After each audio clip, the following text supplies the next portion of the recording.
எல்லாத்துக்குமே ரொம்ப ஃபேவரட்டான முட்டை குழம்பு செய்யலாமாங்க. 3 பெரிய வெங்காயத்தை கட் பண்ணி மிக்ஸி ஜாரில் சேர்த்துக்கோங்க. 7 பல் பூண்டு சேர்த்துக்கலாங்க. ஒரு துண்டு இஞ்சி சேர்த்துக்கோங்க.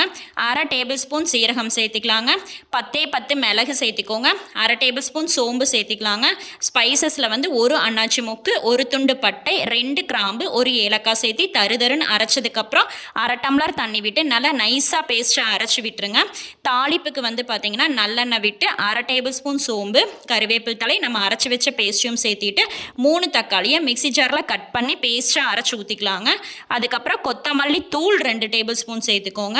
வரமிளகாய் தூள் 1/2 டேபிள் ஸ்பூன் சேர்த்துக்கோங்க. தேவையான அளவு உப்பு சேர்த்து 10 நிமிஷம் மூடி வச்சிங்கன்னா பச்சை வாசனம் போய் கொஞ்சம் திக்காயிருங்க. அதுக்கப்புறம் ஒரு முட்டையை உடச்சி ஊற்றி நல்லா கலக்கி விட்டிங்கன்னா குழம்பு நல்லா டேஸ்ட்டாக இருக்குங்க. அதுக்கப்புறம் 4 முட்டையை உடச்சி ஊற்றுறத கலங்காமல் அப்படியே ஊற்றி சிம்மில் மூடி வச்சிங்கன்னா சூப்பரான முட்டை குழம்பு ரெடிங்க. செம்மையாக இருக்கும்.